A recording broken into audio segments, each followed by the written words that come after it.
መርከቤ መጠለያዬ ሞገዱን መሻገሪያዬ ጸጥታ ሰላምም ሰፍኗል ከእንግዲህ ማን ያስፈራኛል?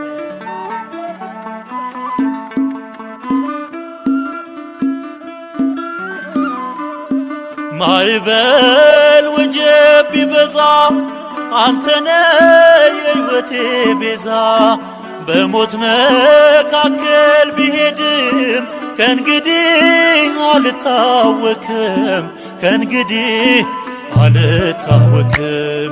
መርከቤ መጠለያዬ ሞገዱን መሻገሪያዬ ጸጥታ ሰላምም ሰፍኗል ከእንግዲህ ማን ያስፈራኛል?